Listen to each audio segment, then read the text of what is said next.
Cuyahoga County Public Works Procurement and Contracting Committee meeting for Wednesday, July 28th, 2021 will be called to order. Roll call, please. Good morning. It is now 10:03 a.m. Calling the roll. Mr. Tuma. Here. Mr. Miller. Here. Ms. Conwell. Present. Ms. Baker. Here. Mr. Sweeney. Present. You have a quorum. All right, thank you, Madam Clerk. Is there any public comment this morning? No, Mr. Chair, no public comment was submitted at this time. Okay, and if I could have approval of minutes from the July 14th, 2021 meeting. So moved. Second. We have a motion and second for approval of the minutes of July 14th, 2021. All those in favor say aye. Aye. Aye. Opposed, nay. The ayes have it. And Madam Clerk, if we could please have the first matter referred to committee. Resolution 2021-0172, making an award on requisition 6453 to Trimore Corporation in the amount not to exceed $11,873,953.35 for reconstruction and widening of existing roadway from West 130th Street to York Road in the cities of Parma and North Royalton. Okay, and if you could just please state your name for the record. Nicole English with Public Works. Okay, Ms. English. I understand there's a proposed substitute for this legislation as well? Correct. It just didn't have Sprague Road referenced in the caption, so instead of just a roadway, we're replacing with Sprague Road. Okay. All right, and if you could just explain what this is all about? So this is the construction award of Phase 2 of Sprague Road. You might remember 2 years ago, we awarded Phase 1. So this part is from West 130th to York in Parma and North Royalton. The project was bid. The bids came in under actually the engineer's estimate. The engineer's estimate was $14,050,000. The low bid we're going with is $11,873,953.35. It was closed June 15th. They are meeting the diversity goals that were set by, well, it was OPD at the time. But there was 14 bids pulled, 9 submitted, and 8 were approved. The one bid, there was a low bid that was $95. Clearly, it was by a material company. They, were not understanding what was going on, and so it was disqualified. They didn't attach the bid package. I mean, it just was maybe a missubmittal on the electronic portal. I'm not sure how it got in there. So that's the low bid on the record, but that was disqualified. The project is being split. We have issue 1 money. We have 47% issue 1, and then the remainder is split between the county and the municipalities based on how much work is done in each city. They are hoping to start construction later this year. It does include some sanitary work, so they will be able to begin some work in the fall. And this will likely not be wrapped up until early '23. Okay. Do you have any idea as to how much the cities are splitting? Yeah, so 26.5% is going to the city. I don't have that calced, but let's say it's around 2 million something. I can get you the exact number. Okay, if you could. Questions from my colleagues? Mr. Miller. So, this Trimore Corporation, where are they located? Twinsburg.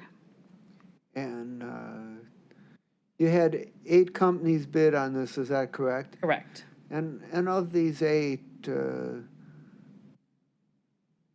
how many were in Cuyahoga County? How many were in Greater Cleveland? How many were in the rest of the state? How many were outside of the state? 4 are in Cuyahoga County. In Cleveland, I think one of those 4 is in actually Cleveland. Their address, one is in Medina, one is in Hinckley, and one is in Sharon Center. And then Twinsburg, the low bidder. Okay, this is a large contract. I just was wondering what kind of a draw you get in terms of participation. Yeah, this one got a good look. 14 bids pulled. That's pretty good. It is a good amount of work. It's widening the roadway from 2 to 3 lanes. There's sanitary work, a pump station included. So there's a wide variety of work getting done here. So we saw a lot of interest. Okay, thank you, Mr. Miller. Any other questions? Okay. What are you looking for as far as timeline here? As Due to far the as- recess, we would ask for second reading suspension so they can get started. And when is it supposed to be completed? 2022, was it, or 3? They have until July of '23. Likely, the work will be, substantially complete by the end of '22, but they'll finish up in the spring, planting, seeding, striping maybe in Okay. '23. I'll make a motion for, accept substitute legislation, R 2021-0172 for second reading suspension. Do I have a second? Second, Sweeney. We have a second from Councilman Sweeney. All those in favor say aye. Aye. Opposed, nay. The ayes have it. Thank you. Madam Clerk, next piece of legislation. We have to vote, Oh, we have to vote on you have to vote on the proposal. the proposal. Okay. Straight line vote or individual vote? It could be Okay. a line vote, I'm sorry. Okay, well, you mean like with a roll call? Oh, Okay, just, No roll call. all right, you can tell I do these proposed substitutes all the time. Okay, so with that, then we'll vote to, all those in favor of accepting the proposed substitute, R 2021-0172, say aye. amended. As amended, say aye. Aye. Those opposed, nay. The ayes have it. Yes. Yes. And then we're voting to send it also to the full council Okay. for second reading Okay, suspension. so of now rules. we'll vote to send the proposed and accepted R 2021-0172 to full council for second reading, on second reading suspension. All those in favor say aye. Aye. Aye. Opposed, nay. The ayes have it. And that's as substituted. As substituted, correct. you. I believe that'll get there, Almost. I think. We voted Okay. 3 times. Okay. All right, thank you for your patience. Next piece of legislation, please. Resolution 2021-0173, approving right-of-way exhibits as set forth in plat number M5047 for pier repairs on West 150th Street Bridge, number 01.94 over Chatfield Avenue, Greater Cleveland Regional Transit Authority, Norfolk Southern Railroad, and Emory Road Extension in the city of Cleveland. Okay, and if we could have an explanation for this piece of legislation? Nicole English with Public Works again. So this is just so that we can acquire the right-of-way needed to do this project. This is kind of a maintenance project. We're repairing piers, so it's not a full bridge replacement, but we still need to get access to the bridge. And so there's one owner of one parcel that's affected. The anticipated cost of the right-of-way is just $1,000. The project is anticipated to be bid later this year. Probably construction would be next year. It would be a pretty short project, but this is just for the right-of-way piece. You'll see an award of construction come later. There was one error that we had listed the wrong council district, so it should be 2 is the correct council district. There was just an error on the briefing memo. So we apologize for that. But this is a small take, again, just $1,000. So Okay. this would give us authority to approach them. Okay. Questions from my colleagues on this one? Okay, seeing none. What is the timeline here as far as? Again, second reading suspension would help us just with the break, so that we could get out there and talk to them. Okay. If no one has any objection, I'll make a motion for second reading suspension of our 2021-0173. Second. Second. We have a motion and a second. All in favor say aye. Aye. Aye. Opposed, nay. The ayes have it. All right. Madam Clerk, if you could please read the next piece of legislation. Resolution 2021-0174, fixing the 2022 water, storm, and sanitary sewer maintenance and/or sewerage treatment rates for county sewer district numbers 1, 1A, 2, 3, 5, 8, 9, 13, 14, 18, 20, 21, 22, and 24, in accordance with Ohio Revised Code, Section 6117.02.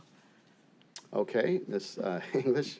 Me again. I'm going to talk about the next 2 together because they are companion pieces. So every year we have to fix the rates and then you approve them. So you typically do it all together. These rates have to be passed by council by September 13th per Ohio Revised Code. So they're due down to the state, so we will ask for second reading suspension on these. The only change for this year is Warrensville Heights. Previously, they were collecting $2.50 that was going directly to storm, because in 2017, they realized they had an overbalance in sanitary, and so they moved all their funds to storm. Now they've kind of worn down on that sanitary balance, and so they're wanting to split it again. So it's going to 125 to sanitary, 125 per foot to storm. So no increase in the rate. This has been approved by their council, and that's the only proposed change. Everything else is staying the same for the cities. And these are, we talk with the cities, we look at their balances, we discuss if there's a need to increase or anything. So it's really driven by the need, and then the cities make the decision going forward. And then we are just the actor because we collect the fees. Okay, and again, this is an annual thing that we do. Correct. And what's the date? September 15th? 13th. 13th, okay. Right, so we would just miss it if we didn't do second reading suspension. And then, like, what type of communication do you have with the municipalities? Do they contact you, or do you guys contact them? How does So that work? our fiscal department reaches out to them with their balances, and we kind of assess what their needs are for the next year and how their balances look, and if we should be talking about a rate increase or not, or if it looks good. So they start that communication several months ago, and then they work through the city and the mayors, and then if there is a proposed change, they have to go to their council and get it changed before we move it forward. So all the cities, essentially buy in on this before we send them through. Okay. Questions from my colleagues? Mr. Sweeney? Thank you, Mr. Chairman and Assistant Director. Just, are there more than sewer districts in the numbers that are here? So these are the one that Is there a 7? Is there a 6? These are the one we collect for. So are the other numbers, do you know? I'm just curious if there are other numbers that we have to deal with, why aren't they part of it? And it's not a big question, I can get it back later. So I'll just understand it when I, Hopefully, maybe Mike can answer. Mike Dever with Public Works. There are other sewer districts, but we are not currently working within those districts. Okay, so these are the districts that we are collecting dollars for, so we have these maintenance agreements with those respective districts, which is, I think it's 38. So the other districts that are throughout the county, we are currently not doing any work in them, so there's no reason for us to be bringing this legislation before you. thank you very much for that concise and direct answer. Thank you, Mr. Chairman. All right, thank you, Mr. Sweeney. Any other questions? Ms. Conwell? Through the chair to Nicole, same line of questioning as Councilman Sweeney. Do we actively seek maintenance agreements with the other cities that we're not? Yes, so we typically, in every year, look at, maybe targeting another city or two. And we know that there's some that we've brought on for more direct bill where they're just trying us out to start and then working towards a agreement where we actually provide full service. So I'm trying to think, the last one that we brought on was maybe Rocky River or? Rocky River and Fairview Park. Right. We have direct bill relationship with them, so they set aside a certain dollar amount, and then we draw off of that as we provide services to them. We are in the midst, are engaging in conversation right now with the metro parks also to provide services for them. So that'll probably be a direct bill situation again, where it goes on the tax duplicate of how we draw these funds.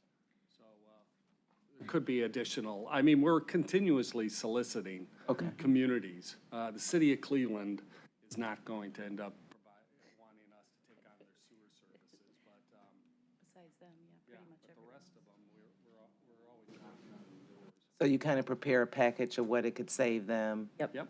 Yeah, and kind of what the advantage is to come with us. And, some cities, because they have workers already, they want to phase it out so they're not, having to get rid of staff or anything. So we've been in long-term talks with some of the cities that we come in and start work, and then they kind of phase their department out as they need to. And the main advantage we have, too, is the equipment. The equipment costs, as you see when we buy the trucks, are very expensive.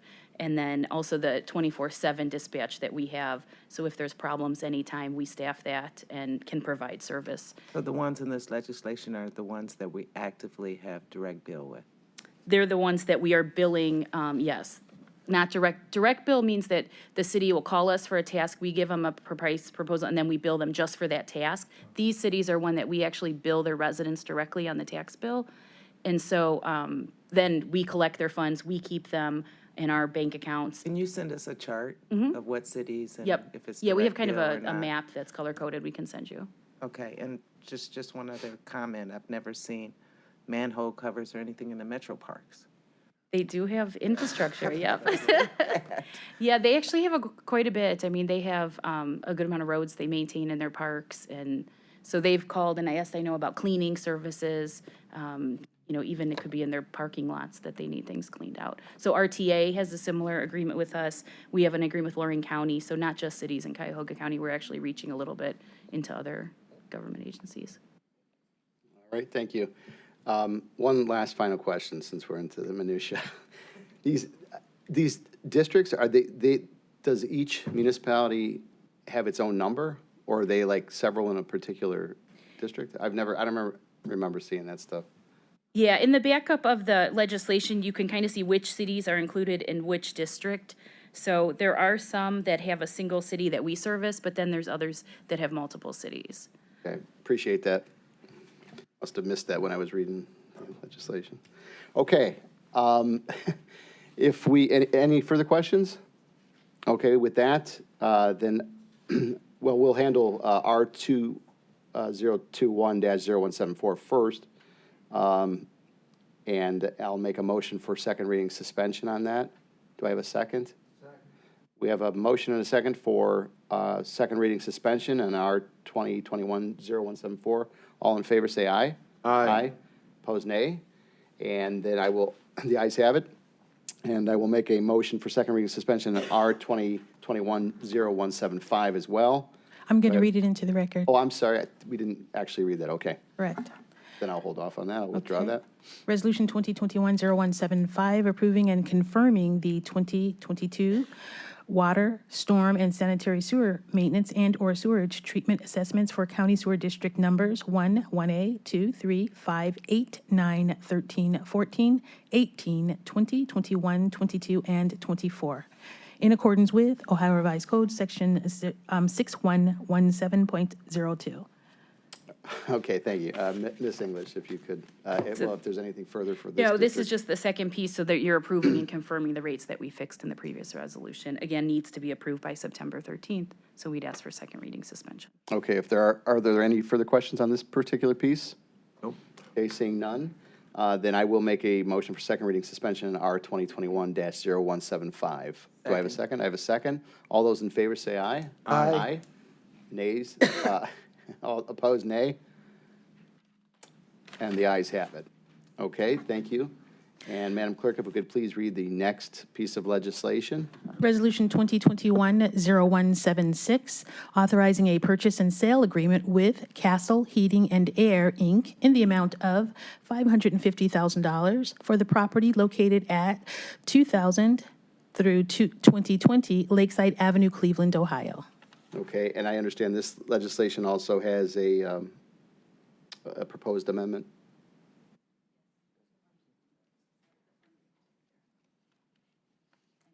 It's just the funding. It was initially listed as American Recovery Plan Act, but there was enough that they found in the CARES Act, so they're going to fund it through the CARES Act. Okay. Based on OBM's recommendations. Okay, thank you. Mr. Reimer? Good morning, Mr. Chairman. I'm Matt Reimer with the Department of Public Works, and I'll be asking if Director Merriman can join me for the second slide here. We have a quick slide deck that we'll present as we're doing. Okay.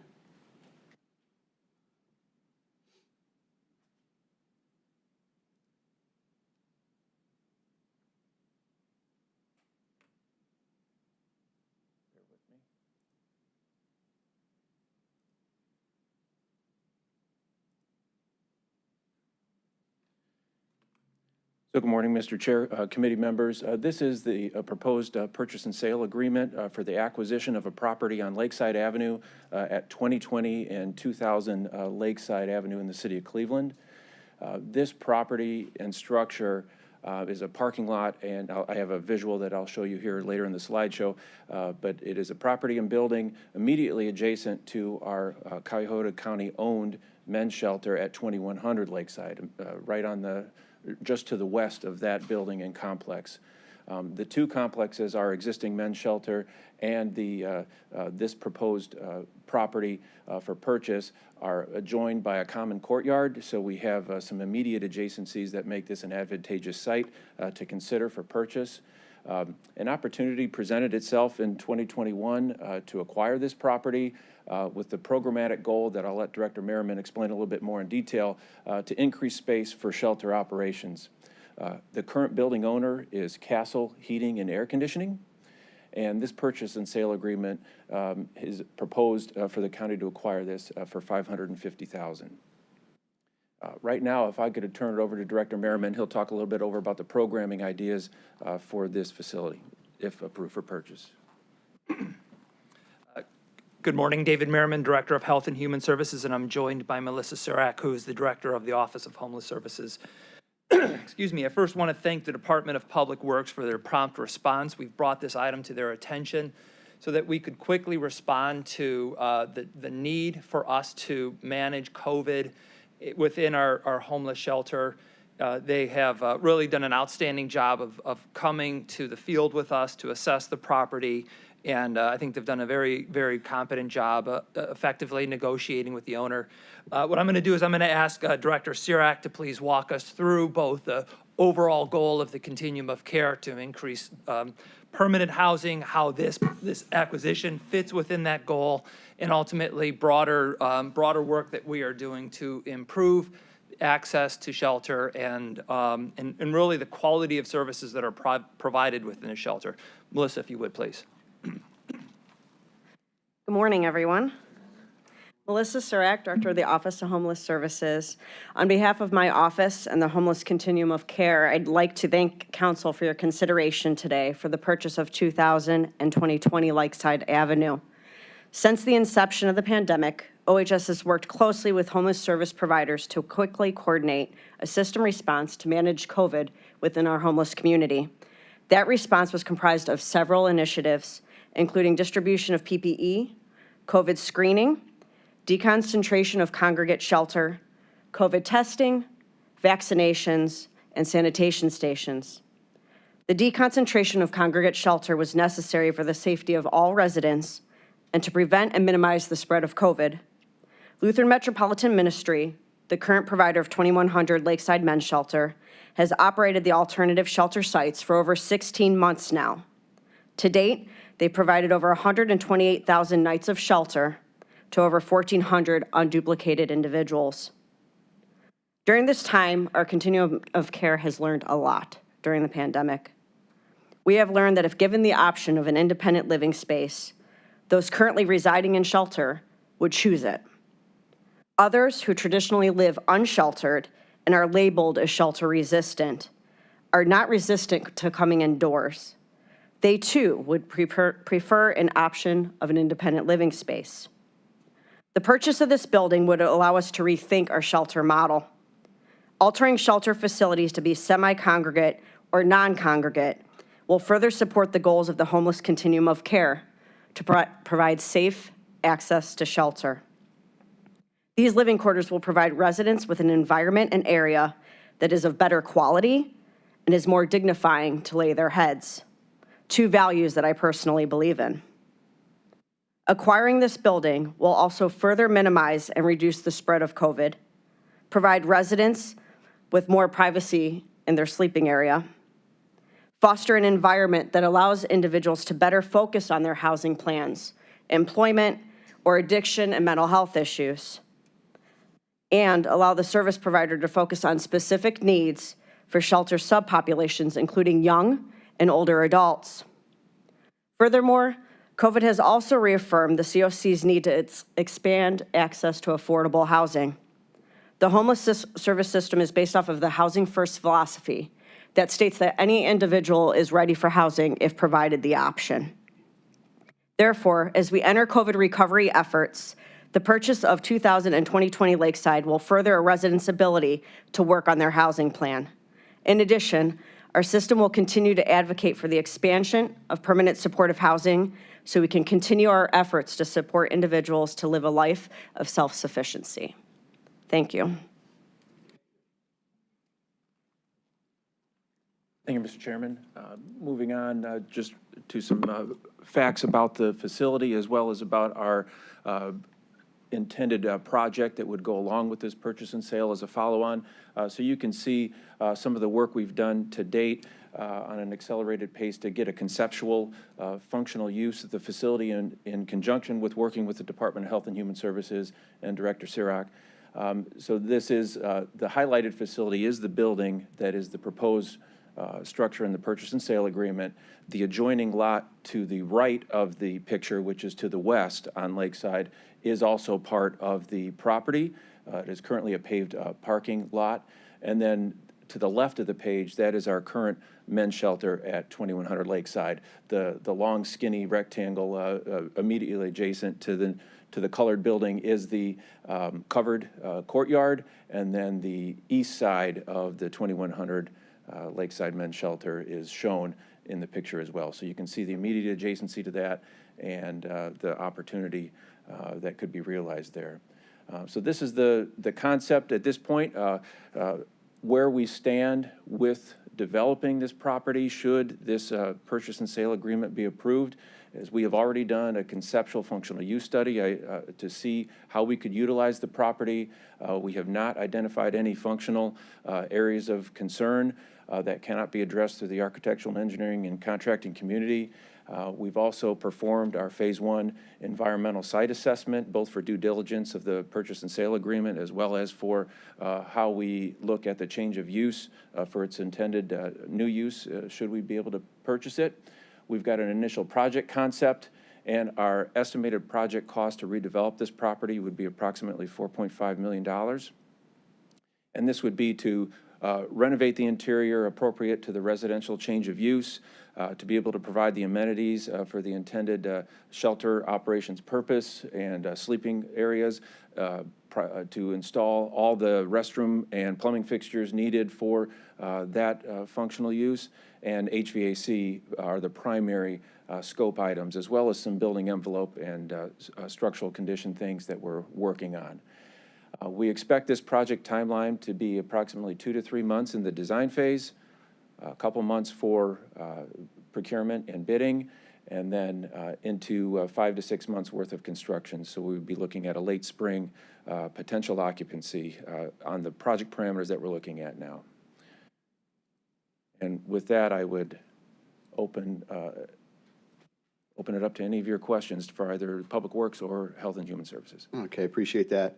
Obviously, the timing of this is very important, since we're obviously having some issues with the ongoing, COVID pandemic and such, and the need to get more space for individuals who are out homeless.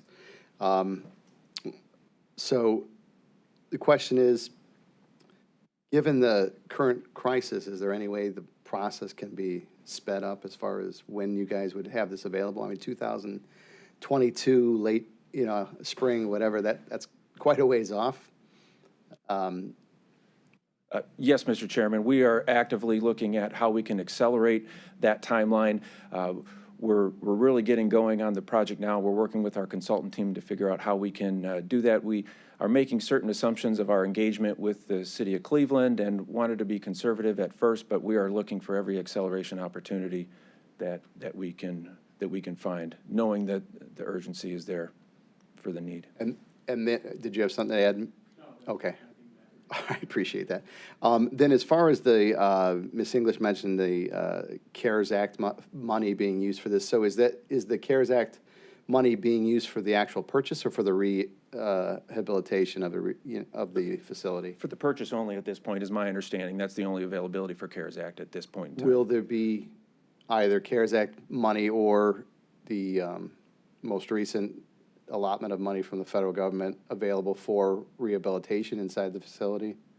We are working with OBM on that funding strategy now, and we'll be reporting back to the committee as we get that finalized. I think we need to get a little bit down the road on the design effort to confirm some of our budget assumptions that we've made, to have a little bit more better estimate from our architect consultant teams, and then we can approach OBM. And this would be, I think this would be an ample opportunity to, if you're starting something new like this in a homeless shelter, to start with the premise that, you know, communicable diseases and spacing and all that stuff that we've talked about over the last year. Obviously, this would be a prime opportunity to make right from the beginning on something like that. Again, I can't stress the need to move this along, expedite, if you will, because of the current situation that we have with so many people out there and being removed from hotels for whatever reason.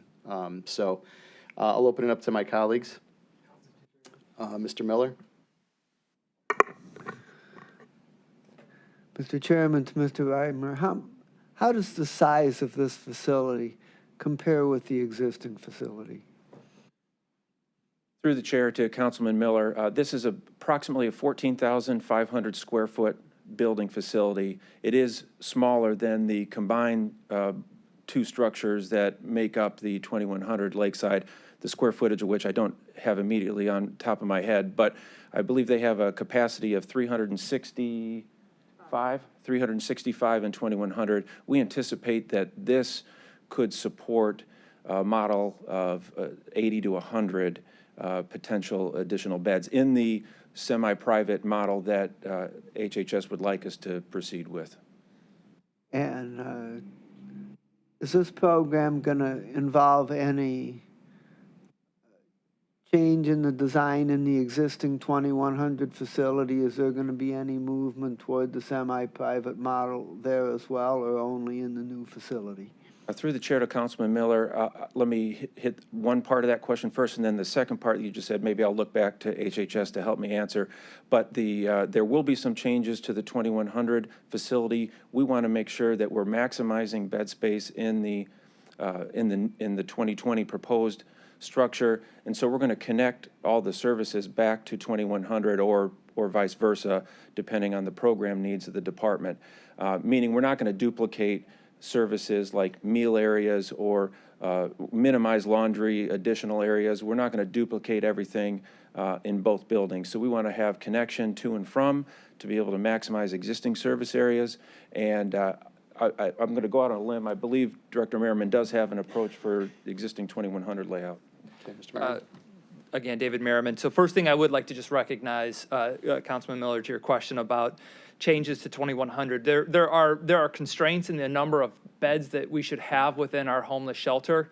Our goal is to have our homeless residents get permanent housing. Shelter is not permanent housing. We don't want to see a proliferation of shelter beds. However, the acquisition of this space and renovation of 2100 and this space will give us capacity if in the event of a future natural disaster or another pandemic. If we need more space, we will have it as we redesign both buildings. So both buildings, you know, we're gonna take a look at both buildings. But let me ask Director Sprague to talk a little bit more about potential changes to 2100 in this site. Again, Melissa Surak. To answer your question, Councilman Miller, yes, the rehab of 2100 is the goal of the continuum as well as Luther Metropolitan Ministry. As we embarked upon our interim plans and looking at facilities that could potentially be used as a swing site, is what we were calling it, to acquire and potentially then rehab 2100, this site, considering its location directly next to 2100, made sense to not only be an interim plan, but be considered as part of their permanent solution to non-congregate shelter. So our continuum in our office will continue to work with Luther Metropolitan Ministry on those final plans with consideration of resources coming in potentially from the additional federal funds, as well as LMM working on their own to raise additional funds. So ultimately, both sites will entail the same capacity of individuals. Do you have a cost estimate on the renovations at the old 2100? Right now, we don't. We are talking about possibly the entryway being redirected into the new facility as the central entryway, because right now there's elevation issues. So we're trying to make it more ADA accessible, but we will take those into consideration as we move forward. And what is your concept on the capacity of the combined facility? I could add, Councilman Miller, in working with other partners, LMM did have someone take initial look at it, and it's $14 million as the estimate for LMM, as a rough estimate, without doing further review. Okay, thank you. Through the chair to Councilman Miller, I don't know the intended programmatic additional capacity or new capacity number. I've only looked at the conceptual capacity based on building code analysis and functional square footage that we can have in the 2020.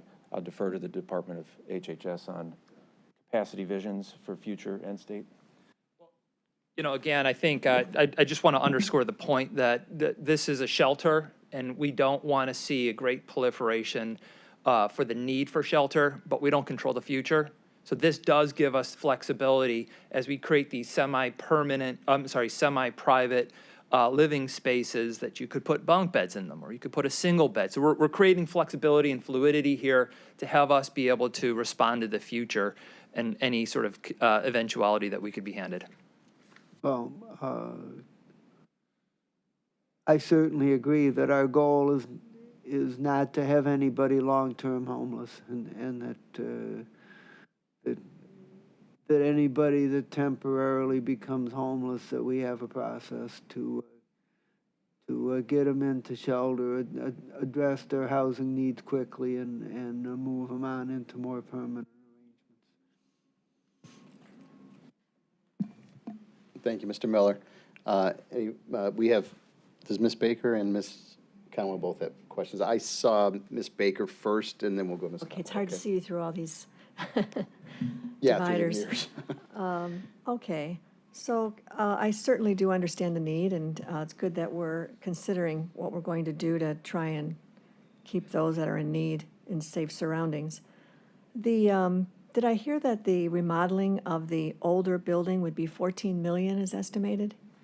I think there, Councilwoman, there are questions about what changes we want to make to the system in general. Yeah. I think that's one figure that's been thrown around. I don't think that's something that has not been added to any capital plan. I think it's an idea on if we were to make one version of renovations. I also would say I'm not sure that figure in any way reflects the acquisition of this property and the expansion that this property really presents to us to make for a more dignified living space. So that's not a hard number. I think it's a historical number for just making changes within 2021, and it's not something that we're presenting as part of this.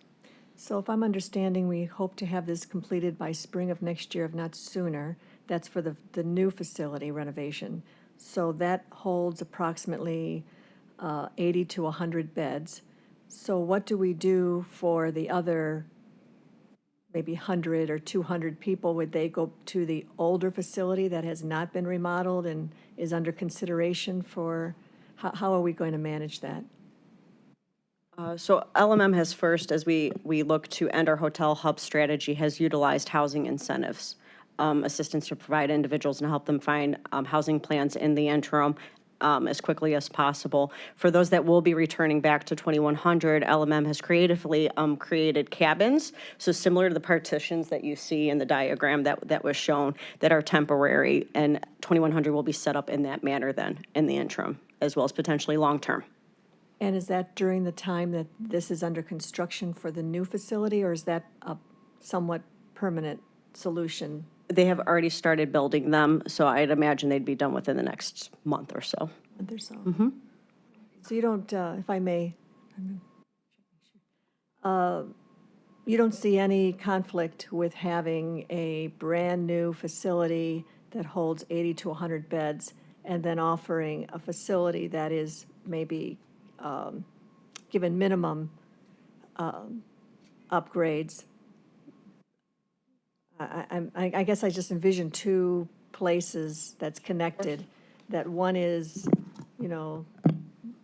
has all the things at ADA and space and maybe, just nicer surroundings, and then you have an older place, which would be a second place that you probably would move people into especially since the front door is going to be in the new place. How do you balance and envision those two different types of structures? Yes, through the chair to Councilwoman Baker, and in part to Councilman Miller's question as well. So if you may recall, back in the 2017, 16, 17, and 18 timeframe, we performed a grant-based renovation of the 2100 Lakeside shelter that involved new architectural work, cleaning of HVAC systems, fire alarm system work, new laundry capacity, new roof, new hot water plant, and new lift capability in the front entrance intake area, and other plumbing and restroom renovations in the facility. So we have very recently done a lot of improvements to the 2100 shelter, as well as exterior site improvements and building envelope improvements too, forgive me. So I think the types of things that Director Merriman and Director Sprague are talking about will be really focused on just the residents themselves and their quality of living in the facility versus anything that we need to do to the building to upgrade it to a commensurate level with the proposed purchased building. We also have an ongoing, just recently appropriated capital project on our general fund capital improvement plan to modernize the fire alarm system at 2100. So I think we have and are putting good dollars into the existing shelter system, and that'll maximize what LMM and these other funding sources can do specifically right for residents and versus the care and feeding of the building. Hope that answers your question. Good to know. If I can just follow up. Yep. So where does that 14 million price tag come from that's being kicked around if all those improvements have been made and we're only talking maybe some cosmetic upgrades to make it seem like neither place is better or worse than the other? What is it that we want to do that in looking ahead? As Director Merriman mentioned, the initial assessment was a very rough assessment, and it was actually prior to knowing that there was potential to purchase 2000 and 2020. So it's not a firm figure. We're anticipating that some of the resources will come from veteran assistance grants that have been applied for that ironically require a similar setup to be more non-congregate, as well of course advocating for additional federal dollars that have come down through the county, as well of course advocating with the city as we always do for our homeless service providers. Okay, I guess I would ask that if we're going to move forward with a 4.5, actually a $5 million structure, that we get a better idea of what it's going to cost to renovate the existing structure, because that's an addition to this. We could be talking 10 million, 15 million. Hard to say. It doesn't seem like we have our arms wrapped around that yet. Through the chair to Councilwoman Baker, I would agree. I think programmatically, we've only looked at the 2020 Lakeside, we meaning our facilities folks with Department of Public Works, be happy to partner with HHS and develop what their programmatic needs are in 2100 and put a good cost estimate on that in conjunction with Lutheran's Men Ministries as well. Is that a fair statement? Do you think that the funding will qualify also for the Rescue Act federal funding? Does that seem to fit the same criteria? I don't know that I'm best positioned to answer that, but I would think yes, but. Yes, construction and rehab of non-congregate shelter is listed as a priority for eligible expenses under the ARP funds. Oh, okay, that's good to know. And just one last question. Is the appraisal, you've got an appraisement, is that come in at or under? Yeah, actually, as was noted in the briefing memo, the current owners or the sellers were looking for $725,000. With our real estate consultant, the Allegro team, they did comps in the neighborhood also, and it came back close to that range. So we were actually getting the building for a good price. Okay, so you're comfortable with Oh, very much so. Okay, good question. Thank you. Thank you for your questions. Ms. Conwell. Through the chair, how much more in annual cost to operate this building, this new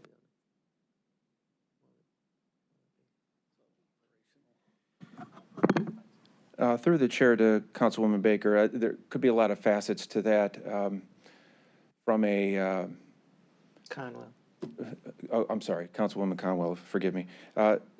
Just for the record. Just doing some quick math. You know, we have energy costs and just square foot maintenance costs, roughly $5 a square foot, would be in the $50,000 to $100,000 operating cost range just for the facility effort. I couldn't speculate on the operations cost though for Luther's Men's Ministries or the shelter operations. To the councilwoman again, David Merriman. So I just want to just recognize that we are still in the design phase, and we don't have a lot of firm figures at this point. We're working extremely closely with Lutheran Metro Ministry, as well as other, we'll be working with other community partners. One conversation that I had with LMM, Lutheran Metro Ministry, they indicated that they frequently use overflow and off-site locations that they have to staff when they have a cold or a hot weather period, and having the additional capacity may allow us to consolidate. So I think there's some possibility that we actually won't see an operational change because you're not going to be sending residents to churches and some of the other sites that they've used in the past.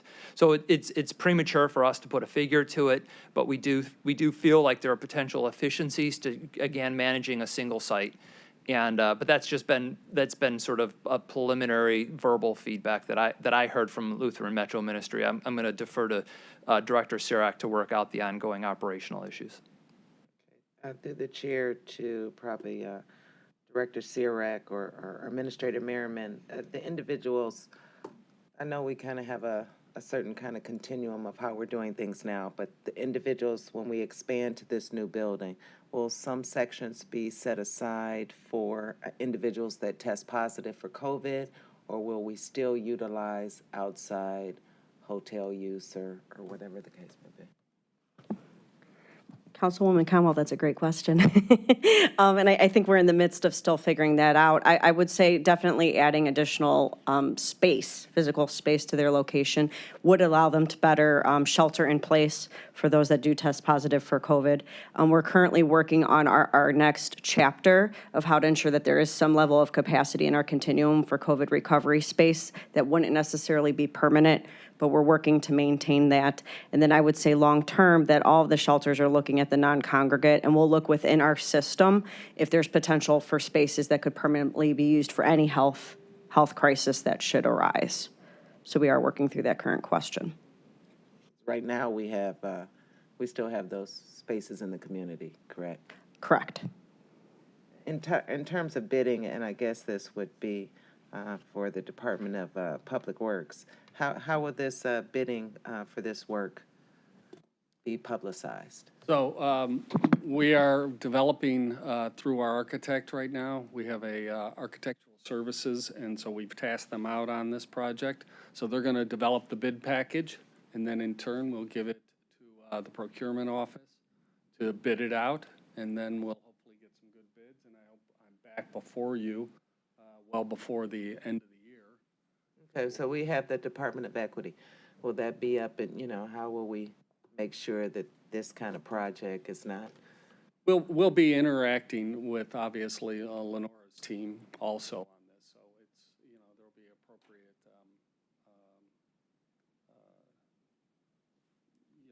equitable, be an SBE, DB components to this. I'm sure of it. So we'll see how that develops over the next few months here. I know currently we advertise on our county website, correct? I We just do. was wondering when we have these kind of, through the chair, when we have these kind of big projects, that we're not utilizing council's website as well to advertise for, job opportunities or. Sure. I think we're more than willing to continue whatever reach out. The more bids we get, obviously, the better pricing we're going to get on a project. So if that's another avenue, I'm fully supportive of that. So I'll work with council staff on that if need be. through the chair to Councilwoman Conwell, we also, as part of our normal procedures, you know, our vendor lists that go out that we have from all of our previous vendors that have bid and shown interest on projects, that goes out to different trades organizations, different construction organizations to further populate that advertisement. And in this case, if we're going to be considering federal dollars for the renovation, we will also be advertising this in, you know, the paper of general circulation, because that is typically a federal requirement for federal funds. So it'll be well advertised. And just to point of my clarify, comment. the county will own both of these buildings, correct? Yes, that's correct. Thank you, Mr. Chair. Okay, thank you, Ms. Conwell. Ms. Baker has a question? Just to follow up, and maybe it's for the Director for Homeless Services. How are you, and we're talking about space and distance and making sure we have enough room for those that, to keep them safe. How are you managing the vaccine? How are you managing giving those that, now is it required? Is it, how do you follow when you have such a turnover that that person may have had it or not had it? How do you manage the vaccine to help those so that they're not so vulnerable? Councilwoman Baker, our office, as well as the Continuum, have worked closely with Metro Health throughout the whole pandemic. They've assisted us, along with the County Board of Health and City of Cleveland Department of Public Health, in administering the vaccination. And we have followed individuals through their case managers. So for any vaccine that was given that has 2 shots to it, the case manager has been able to follow that individual, encourage them to get the second shot. We did it throughout the whole continuum at all of our provider sites. LMM specifically, as we're working through the hotel hub strategy and our next steps, piloted also a vaccine incentive, which has greatly increased their vaccination rates by 40%. And that's over just the last month and a half. So there are individuals that have received both shots as well as the first shot. It's not, so the vaccine's not mandated, and in addition, I would say they're still using the masks within all locations. They probably always will. We know what the preventative measures are, and as we've inquired with the Board of Health, as we're increasing census slightly back at shelter, with their approval and their guidance, you know, they've said you know what to do to prevent the spread. So in addition to the vaccination, we will keep the measures we've kept in place for the last 18 months. So just to understand, so if a person receives the full vaccination and the time has passed, it is still the guideline for them to continue wearing a mask. Is that what you're saying? Yes. And how do you track those that are transient, that come and go and may only stay a few weeks, or maybe they stay a couple of months? Or how do you follow what ID, or how do you know whether or not they have been vaccinated, that they're not a risk to other people that are vaccinated or not? Sure. So if they receive the vaccination through our system coordination, that provider is provided a list of when the vaccines are completed on each day of distribution. So they have formal notification from the actual distribution center. If an individual receives a vaccine at CVS or somewhere down the street, we would only know that if they self-report. So if they're unable to locate someone, the shelter case manager would keep outreaching, as well as potentially the outreach team that exists within our system. If they're so transient, how do you identify name, social security number? How do you know in the system that they have had that vaccination? We only know as it's completed with the medical provider. We already do have some of that self-identifying information. We actually provide that to Metro, for instance, on who's willing to get the vaccine, and then they prepare the vaccinations from there. So those walking through your door, you may or may not know for sure if they have had the vaccination. They could say they did, and you're not really sure, so they're wearing a mask to protect others. I mean, In general conversation, correct. If they are utilizing the vaccine incentive, they can show proof of vaccination, and they would receive that incentive. So that encourages them to show proof of vaccination. if I just may, one more.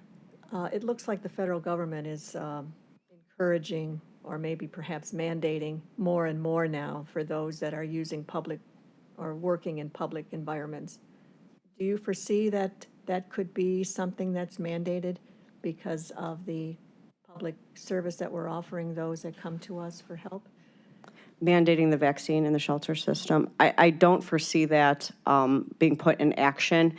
You know, the ultimate goal of our whole homeless continuum is to have low barrier and access to services. And should that be put in place, that would be putting a barrier in front of someone that's seeking shelter. Okay, good to know. Thank you, I appreciate it.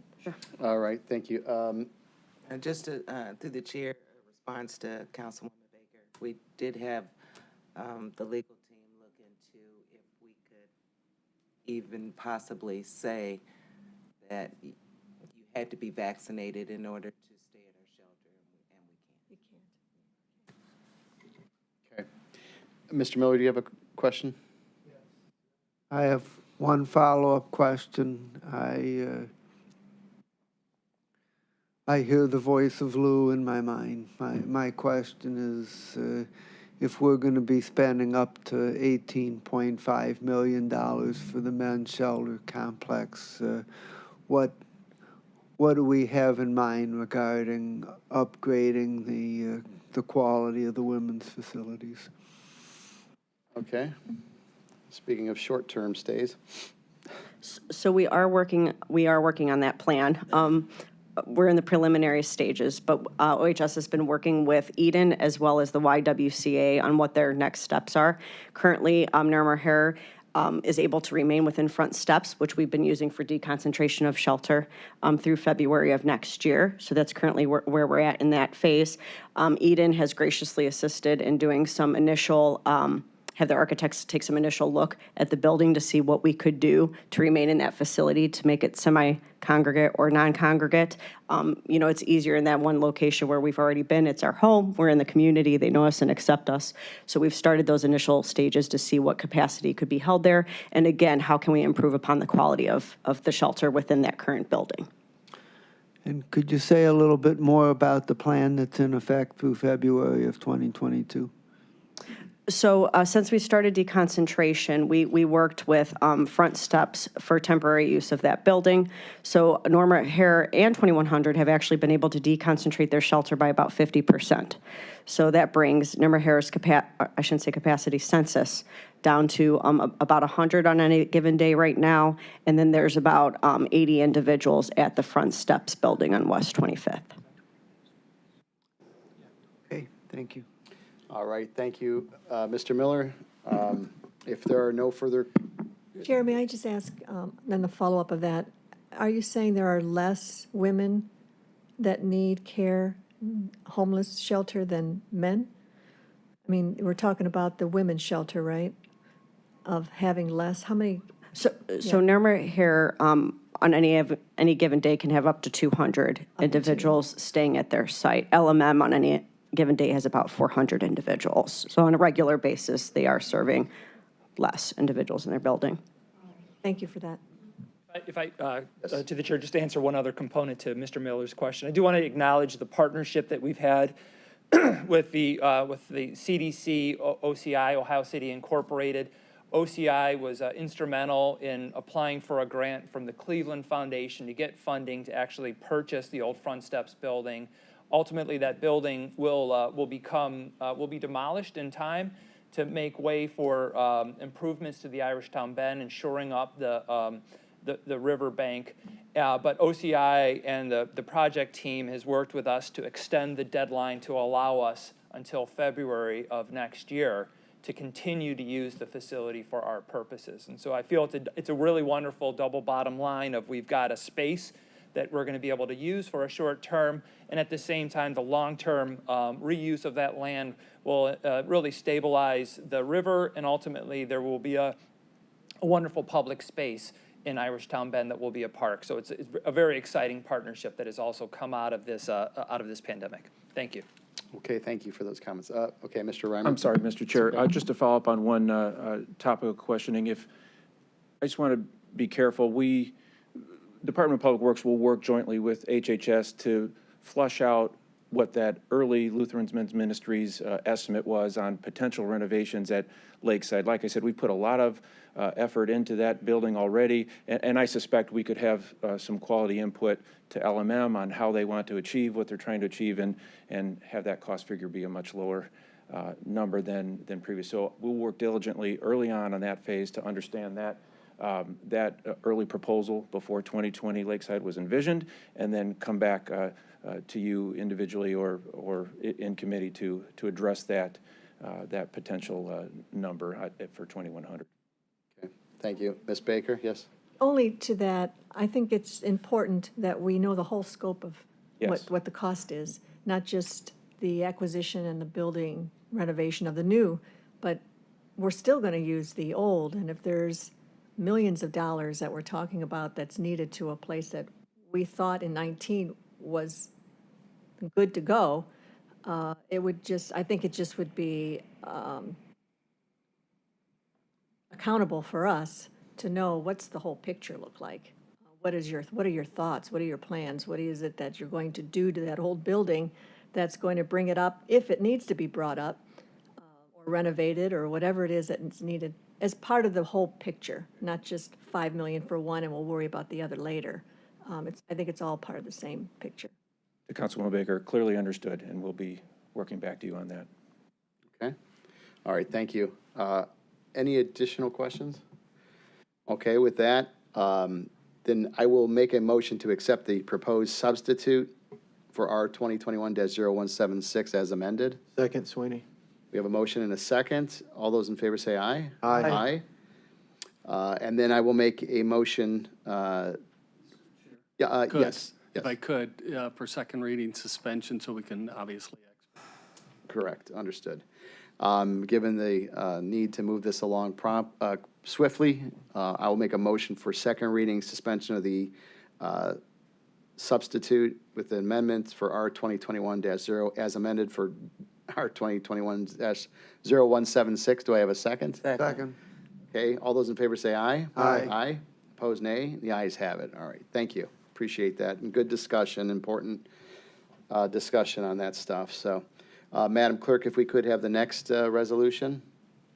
The next resolution, resolution making an award on requisition 6876 to Katz Construction, Inc.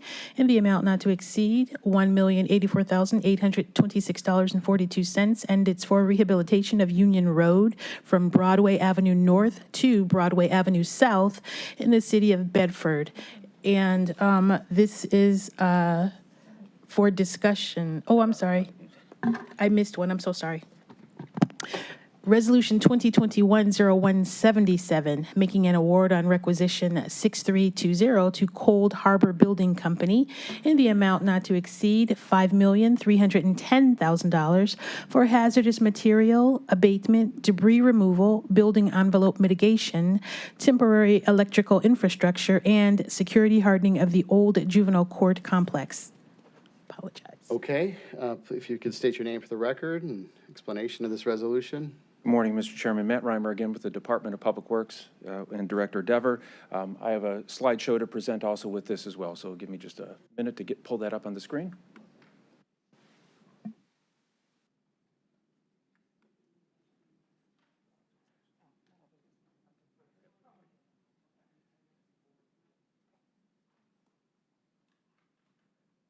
As we work to pull this up, Mr. Chairman and committee members, you may recall that we were in front of Chairman Miller's Finance Committee on June 21st to hear the appropriation for this project.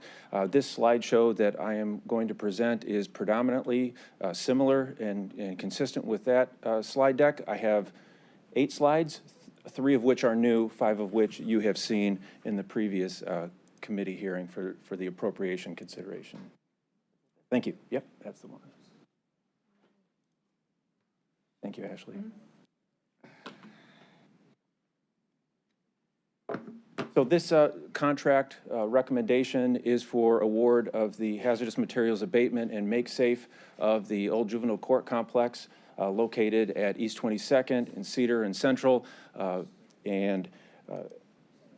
The project need, as a refresher, is to abate all the vandalized hazardous material that's been released within the facility, removal of debris, some selective demolition within the facility, some repair to the roofing and building envelope systems, temporary electric to support this project, and recovery and debris removal from a July 2020 fire that was within the court annex of the facility. and hardening against future intrusions. That was the project need that I presented back on June 21st. At that time, we were just in the receipt and evaluation phase of the bid results. And so what we have is a summary of that bid and design effort. We've been designing this project from November 2020 through March of 2021, and that was through our design consultant, Osborne Engineering, in coordination with their sub-environmental consultant, HZW, and in coordination with the City of Cleveland Building and Housing Department as well. We issued the formal request for bids in late April, and it was predominantly open in May of 2021. We closed those bids on June 11th of 2021. We received 3 bids. All were administratively compliant. And the request for bid included a pretty complex bid structure for the contractors to consider. I had provided that to council staff. That was a base bid with a number of elements through a variety of different scope of work items. We also had 5 alternate bid items. An alternate bid item is an item that can be awarded at the discretion of the county at the time of bid. And so we reviewed all those alternate bids, and we are recommending 4 of the 5 for award as part of the contract as well as the base bid scope. Those 4 alternate bid items are all abatement related for asbestos material. We also took the questions that we received from you in the Finance Committee hearing on June 21st and did some additional planning work with our design consultants and got some more market information that I can present here later in the presentation. This is a slide you saw at the Finance Committee hearing. The adjacency risks, and one of the reasons for doing this project are where we're situated, right downtown, right next to St. Vincent's, right next to CMHA housing area, right next to I-90.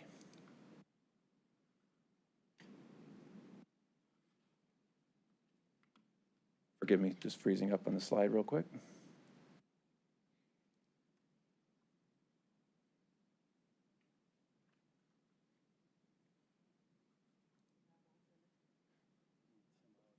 Not advancing. I'll just say that the next slides were repeats from our Finance Committee hearing where I showed the various photos of conditions that are within the facility. There we go. These are example conditions where we have had, this is for the result of the fire from July 2020. We also have a number of areas that have seen activity to demolish or remove building materials from the structure, leaving it in an unacceptable condition and with hazardous materials released. So that is what this project is intended to clean up and make safe before future disposition of the building. Again, just waiting for it to advance, I apologize. But the one new slide I wanted to show you where we did over the 4th of July weekend of 2021, just a few weeks ago, have additional damage sustained. We've worked with the Sheriff's Department. We now have Sheriff's Department mobile camera systems out at the facility, as well as a dedicated patrol from 9:30 to 5:30 in the morning from Sheriff's Protective Services. So that's incurring effort now just to keep the facility from being intruded upon and additional damages to occur. All this to be mitigated by this proposed contract. As that waits to advance, the summary of this project bid, here we go, is that we're requesting authority to award this contract to Cold Harbor Building Company. They were the lowest and best determined bidder, specifically the lowest cost, and had the highest quality bid package in the evaluation of all the departments that are involved in the bid review. We are recommending award of the base bid scope, as well as the alternate bid items 1 through 4, which pick up additional abatement work that would have to be done regardless of the disposition of this building.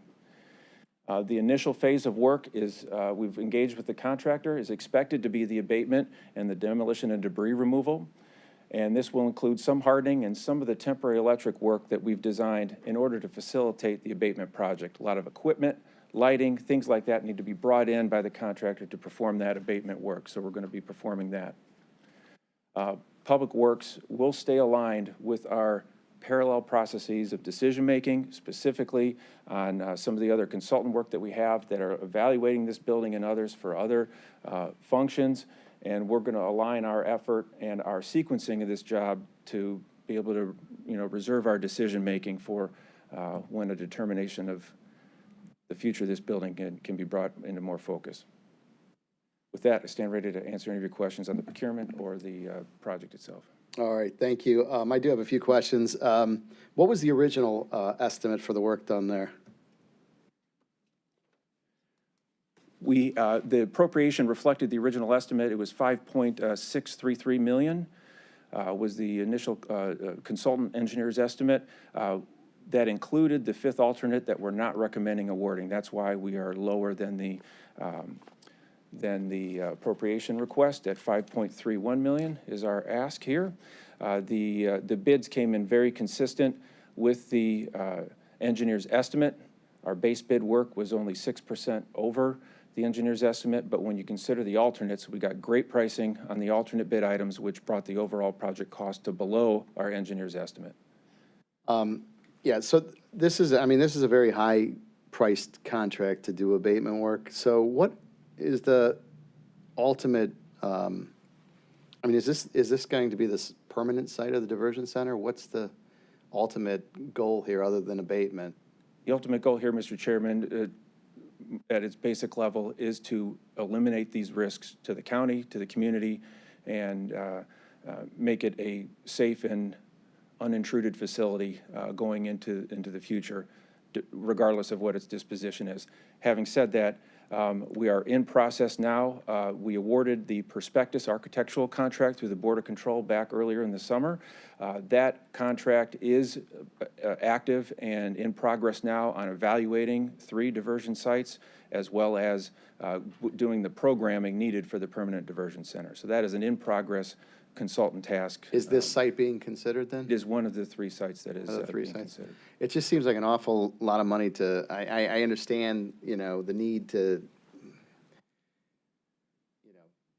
make sure it's safe for the community, but I don't know, it just seems like an awful lot of money just to put Band-Aids on a building, but any comments from my colleagues? Yes, Mr. Chair. Okay, Ms. Baker, then Ms. Conwell, and then Mr. Miller. Thank you. So this is being considered for the juvenile center. Is there a reason why we can't just decide? I mean, if we're going to put $5 million into a building, is there a reason why it can't be that? I mean, we have the building that we're now going to use for the shelter, and it's right next door. It makes it, we're not looking outwardly for other buildings to put the homeless shelter in. Why is it that a building that we already have and we're already investing millions of dollars in, why would there be any question that this wouldn't be a juvenile or a diversion center? We're looking at a total of 3 buildings. Yeah. 3 buildings that the county currently owns. So we're going to assess each of those buildings. As we're developing the program for the new diversion center, that will help us make a determination which building is the right fit for the lowest cost for the ultimate diversion center. So this is one of those options, and our hope is by late September and October that we've narrowed it down to the preferred site. And at that time, then we'll decide where we're going to go with this facility. As Matt has presented, the building, we have to minimize the risk to the county right now. This could have future potential development opportunities too. Just this past week, I had met with St. Vincent is going through their master plan. Right. Actually, it was last week. Their architects came through actually just came to the front of the building because of the asbestos issue in the building. Very impressed with it, and they've looked it over. In the past, this building was put out for potential development also. We did not have any takers on it. And the reason is the cost to get the abatement out of it. If this is not the diversion site, this could be put back on the market again for potential other uses. This is registered as a Cleveland Historic Landmark. It is not going to be as easy as we may think to demolish it. There will be a pretty extensive process that could take up to 2 years to go through before they give us the approval to demolish it. We have to minimize the risk today, for the next 2 years at a minimum, of holding on to this facility. So that means securing the facility. So that's our point. I do understand that, and I support that. Given the other two are our own buildings, I guess we could talk about them then. So the other two buildings, do they also need abatement, security? Are they eyesores? I mean, what kind of buildings do we have out there that are ours that we're considering? Okay, so the two buildings we're referencing in regards to the diversion center that are part of our site analysis is, one is the Metzenbaum facility, which is just down the road from the juvenile court. It's on Community College. It's roughly 32nd and Community College. It's currently used for programmatic needs of the juvenile court, probationary, and the building's in fairly decent shape. Years ago, it was used for some type of housing. I'm not sure the specifics of it. So we're considering that location because those current functions, we've communicated with juvenile court also, those functions that take place in that building, that could be relocated to another facility. So that is under consideration. The other facility that we're looking at is a Board of Development Disabilities that they currently or recently vacated, and now they'd like to put it on the market. So we're considering that building. It's located over on where Superior and Euclid come together in the city of East Cleveland, just next to University Circle. So there is some operating cost in that building right now. BODD is very interested in trying to figure out what's going to happen with it. So that's why we're trying to move as quickly as possible to make a determination on one of these three sites. Good, thank you. That's really good to know. On both the Metzenbaum and Board of Development, are either one of those in disrepair, in the type of condition we're looking at here? Is there any abatement costs, or that, I mean, what is the comparable facilities that we're looking at compared to what we're putting into this building? Right. Well, we've been maintaining the Metzenbaum facility, obviously, for the last 25 years or so. Okay. It's in fairly decent shape, but if you're going to change the use of the building, obviously, there would be a cost associated with it. The BODD building, it was used up until, I think, late last year.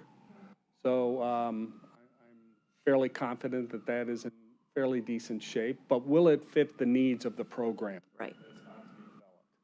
And then the one thing about the juvenile court space, it's obviously a large building, and you could actually use that for various other county programs if needed too. So it's something to think about, but we're not there yet. Thank you, I appreciate that. Good to know. Okay, thank you. I Through the believe chair. Ms. Conwell was next. Through the chair to Director Dever, can your department, this has been a long time talking about this old juvenile court complex. Can you send us a list of all the costs that we've put into this building over the years? Sure. With it just standing empty? I think it dates back to 2011 or 2012, something like that. So we put in a lot of money for it. And I just don't know, overall or collectively, are we talking about the other needs of the HHS? Like Director Sirac was mentioning that they're going on to the west side to possibly open up a homeless youth center. I mean, if we own these buildings, we really need to think about how we utilize them, especially if we're putting money into them if we can't sell them. We know we'd probably sell it good if we tore the building down. So if that is a possibility before we put this money in to abate it, I don't know the timelines. I know you said that was extensive, but I just think we need to, maybe have conversations to look at where we're looking to expand. If we own buildings, I don't see why we would purchase somebody else's building. Just those thoughts in my. True. I think what's unique about the HHS proposal about 2020 Lakeside is it's right next door to the current men's shelter. So those services that they provide out of that shelter can be extended into I'm fine with that building. one, Yeah. but I'm talking about they're looking to open up a youth center on the west side for the homeless youth. We have a lot of other needs that we need to renovate or find space for. And if we own buildings, why aren't we, considering those or Well- would we make more money selling them, Sure. I would say that is a consideration that could be looked at into the future. The key thing with this is the risk. We currently are at risk here at Cuyahoga County for this facility. And one way or the other, we put it out on the street, sought proposals for people to develop this site, and we have not gotten any taker. This is the county's responsibility. It can't be shed to anyone else. So we can't avoid this cost. I'm going to stress that we have to move forward with abating the building, no matter what, okay? Otherwise, there could be a risk. We're right next to a housing complex, and that's a very large concern of mine, is that anything can happen over there. Now, we've got appropriate security right now next to the building with cameras and the sheriff's office. So moving forward with this project, I see as critical. I think the most critical thing within my department right now that I need to move forward with. But we've known this for some time. I mean, it's, True. okay. True, but we've known it, but now we are at the position poised to react to it and get it accomplished. As for the other facilities, or is there other programs that could possibly move into this building into the future? I think there's a real possibility. There's roughly 300,000 square feet in this building, or 220,000 square feet.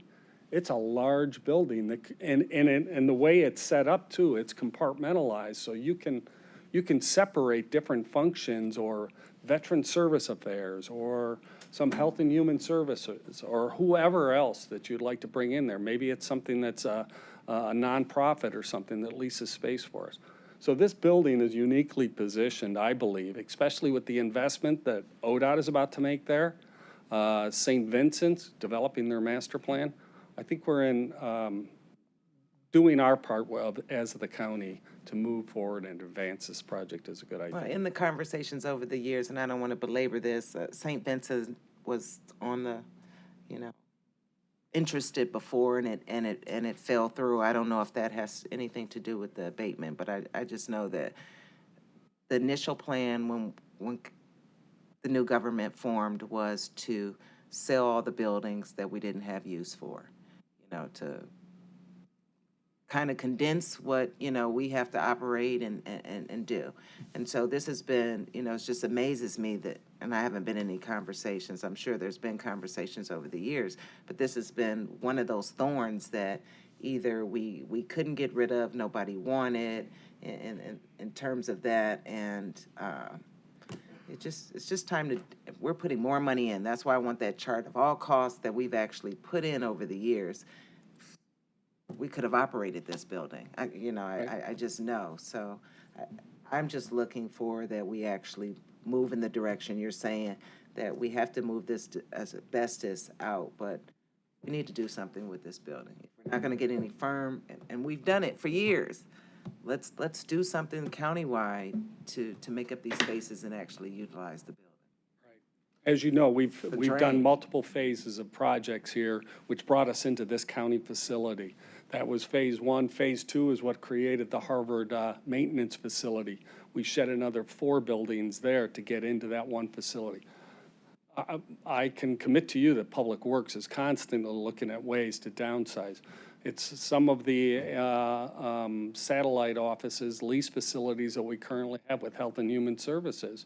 Those buildings aren't fully utilized, and that's why we're thinking, is there a way to downsize those footprints so that we're not paying, leased costs on a facility? This is a good spot. This location is great. It's on the RTA line. So I appreciate it, and we'll continue to do that. Thank you. All right, thank you, Ms. Conwell. Mr. Miller. Mr. Chairman and my colleagues, the excellent line of questioning from Ms. Baker and Ms. Conwell suggests where my concerns are. Ms. Baker basically said, well, if we own this building, why aren't we just assuming we're going to use it for the diversion center? that's what the question is, and spending all this money on the building just pushes that farther along, but actually some pretty serious questions have been raised in the community as to whether this is the right location for the diversion center, and whether it would be the best way to provide a facility that's seen as rehabilitative and non-punitive, and with our having the diversion center process already underway, and expecting a recommendation fairly soon, hopefully as early as September. What I think makes sense is to move this along, but not under suspension. We can post guards and we can monitor this building for 2 months, and we can get a decision process on the diversion center that is independent of this spending $5 million on this building, and having construction work visibly underway at the time we're deciding on whether this is the right use and location for the permanent diversion center, a decision that's going to be impactful for a generation or longer. It's just critical that we get that decision on the diversion center right. So that's my motion. I move to refer it to the full council under second reading, and no suspension, and ask for a second. Do I have a second? Second. Okay. So we have a motion for second reading and a second. Discussion? Is there any discussion? I just want to know the position of the chair, and I'll follow you. Well, I guess my question before moving, Mr. Dever, is there an issue with waiting? I see it being a prudent move. Is there something we don't know about is what I'm asking. I'll let Matt jump in right after me. We may not have a decision in regards to the diversion center by September 13th. I think 14th is the next, after recess council meeting. We may not have a decision on the diversion center by the September 29th meeting. So the issue is that this risk that's in front of the county today is going to sit here and hang out there for the next few months or so. This cost is not going to go away. That decision regarding the diversion center is going to be out there, but this cost, yes or no, I think this cost is going to be borne by the county of moving this item forward. So I just want you to make sure that Sure. I'm going to continue to come back if it is the diversion center, or if it's not, this is the cost it's going to be for abatement and hardening of the facility. Because it'll take 2 years to demolish this before I get approval. Mr. Dever, how long have they been looking at various sites? At the diversion center? Yeah. The consultant prospectus was just brought on, approved by the Board of Control, actually. I think it was in the second meeting of June or so. So we actively put them right on it and said, the issue with prospectus is they've got to have a complete program in place so you know what the square footage of what you're going to build. So prospectus is trying to move as quickly as possible on a parallel path to at least do general assessments of those 3 facilities I told you. But at the same time, the program, is it going to be 35,000 square feet do they need, or do they need 90,000 square feet? You know, and so that is going in tandem with us. Right now, they're looking at just systems in general of what the buildings look like. Can it provide housing? Because that's what ultimately it's going to be. Any of these buildings is overnight housing. So, Mr. Director, you talk about potential risk of not moving forward. What is the timeline if we move forward on second reading suspension versus waiting? September 1st, I would have this contractor, as long as I get a signed contract document, moving forward, the contractor will mobilize the first week of September. Mr. Sweeney, do you have something to add? No, I'm good. Yeah. I'm just ready to vote on the second. If you If I want may, to. Chair, Ms. Baker? real quickly, so just to understand, the 5.3 million that we need to secure the building, if it was chosen as a diversion center site, would there be a savings on that 5.3? Things like temporary electrical infrastructure, security of the hardening. Would those things be encompassed in the actual renovation? And, I mean, how much of that 5.3 is, the debris removal and the hazardous material that would have to be done anyway? And how much of that 5.3 is something that could be incorporated into the remodel or reconstruction of that building? Through the chair to Councilwoman Conwell, in that scenario, It's okay. I got a thing today, I'm sorry, to Councilwoman Baker. In that scenario, the vast majority of those costs need to be realized now, and for any other redevelopment opportunity. If there was a now decision on demolition, there are some potential avoidances that we would have with this 5.31 million. We estimate those at about 570,000. But again, we don't anticipate that would be a alternative that could be developed until and approved until 2 to 3 years from now. So we still have to realize the majority of those of those costs, that 5.3 million. But definitely in the redevelopment scenario, whether it be diversion or something else, we would have to perform that work.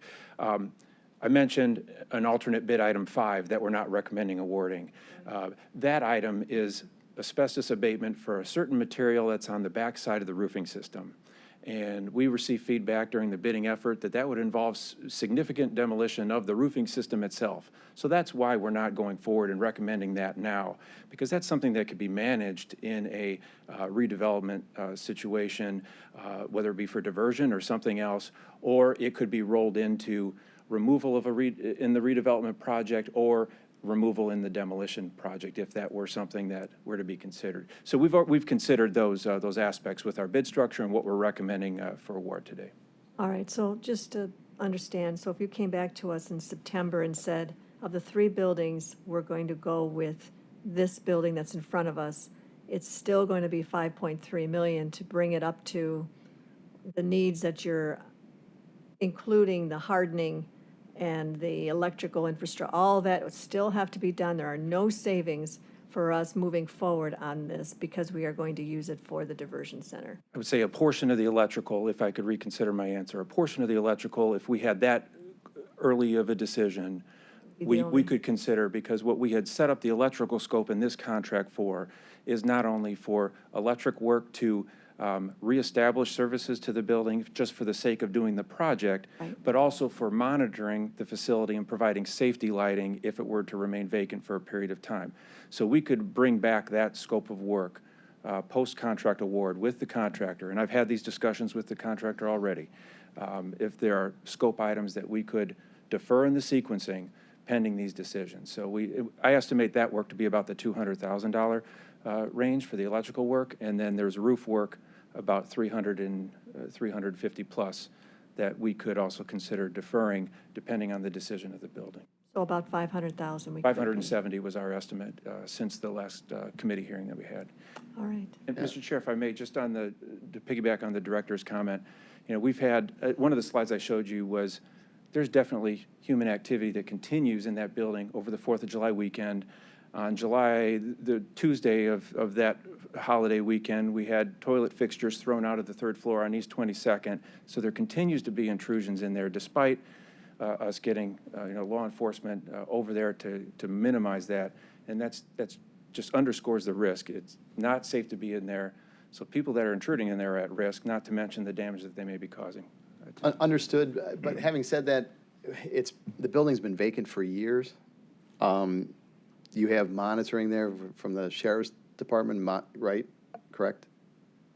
It was on their patrol, yes. Yeah. But now we've provided a dedicated patrol with help from Sheriff Island on that. Right, so the building's being monitored. Yeah. Yes, Mr. Chair. I'm Yeah, sorry. okay. I just hope this will get the administration focused on choosing a diversion center site. You know, I think if we take a step back and the consultant works over the next couple of weeks to try to focus on coming up with a site, I don't think it's that difficult. I mean, you have it down to 3 sites. I don't think it's that, you know, that difficult to do if you have it down to 3 sites. Mr. Miller made the motion for. Can I ask one question? Yeah, One Ms. more Conwell. question. Through the chair to Director Dever, if we sold this building after the asbestos removal, could we actually recoup some of our financial loss? Potentially, yes. I'm suggesting that if you do have the abatement of the building and the demolition inside the building, it's almost prepared then for potential development use. So we would put an RFP on the street again and see what kind of proposals come in. In terms of the monitoring of well, if this legislation passes and we remove the asbestos, does that include costs to reboard, resecure the building as it is? As presented, yes, Councilwoman Conwell. Thank you, Mr. Chair. All right, thank you. So Mr. Miller has a motion to move this forward on second reading with a second. All those in favor, say aye. Aye. Aye. Aye. Opposed, nay. I'm going to be a no just because I don't like the exposure. All right, we appreciate that. So we have 1 nay, and we'll move this forward on second reading.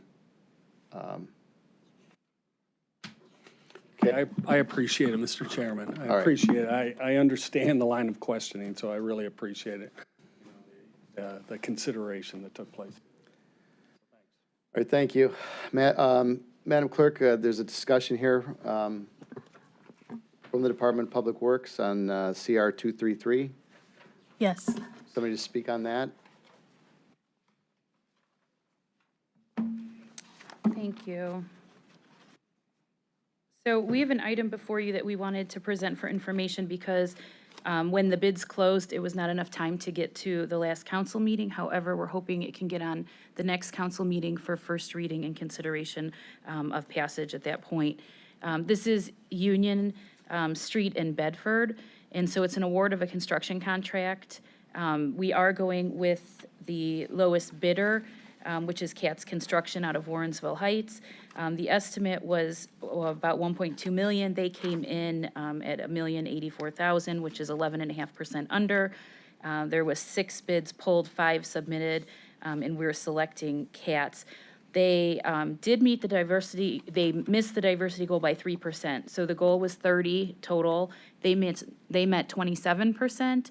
However, the next highest bidder was over 10% over them. So per the policy of procurement, you would stick with this bidder instead of going up with that higher price. You may ask, why are we rushing this or, behind? And just to give you a brief history, this is part of our operations projects from 2021 that were selected in late 20. I know Councilwoman Baker knows we worked very closely. She kept asking about when these projects were getting started. We finally, in late 20, got the slate of projects approved. Welfare and Convenience came through in January 26th. It was approved through council. February 16th, we met with the city and had a kickoff meeting. And the city actually prepared the plans in order to make it go quicker even, that we didn't have to use our own forces or a consultant because they had started them. The interesting twist came at May 5th when they decided to include sanitary as part of the project. Because we were ripping the road up, they realized they needed a sanitary sewer improvement. So the city then included sanitary sewers, which are being paid for out of their cost. But so that was a new addition in May. As soon as we got their final plans, we turned them around. Bids were advertised in June. The bid opening was July 22nd, so I mean, this is really kind of the quickest we've worked here at the county to get a bid turned around. So we're hoping that we can take any questions that you have now. We'll be happy to be at council too next week for additional comments. Just to confirm the price, this generally was an 80-20, 80% county, 20% city as our operations are, but once they added the sanitary sewer in, that part is purely city cost, which is a little over 105,000. So the county is paying 73% total, the city will be paying 27% total. And so Bedford has asked us, you know, they really came in early on when we met with them in February and said this has to get done this year, that the road is so bad, they get complaints all the time. This is kind of through the center of their town from Broadway to Broadway. And so they, you know, begged and pleaded with us and said, can you do anything you can to try to get it done this year? And so we've all been kind of working towards this goal. So the worry is if we push this into September, there's no way we could get this done in the fall. You can't start construction in the end of September. It just wasn't going to happen. So if we can get this done and approved August 3rd, we would essentially mobilize the contractor the next week and they would start. And so we're hoping that this contractor is really good to work with. We've worked with them in the past, that we'll be able to get them complete by the end of the year. So that's the information I have. I'm happy to answer any more questions you might have. Mr. Chair, can I ask a question? Yes. What is this road, what is the number it rates? This was in poor condition, so it was placed on our operations because it was in such bad shape. Bedford has been asking, I bet I would tell you about 3 years, they've been coming to us asking. And so when we selected that slate of projects in 2020, it did get put on the list because it was one of the worst in the county. So we're not voting on anything right now, you just. No, right, just information, Giving yeah. us discussion. Mr. Chairman, Mr. Miller? what's the projected cost of this project?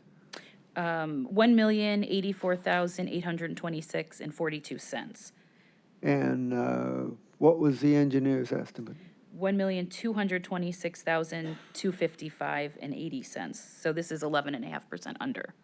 So I think the 5 bids helped, and you tend to see, you get good bids really early in the year or late fall, and then in the middle, because these are contractors that now know their summer work, and they know that they don't have work, right? So they're the ones that are hungry to fill their plates a little bit more.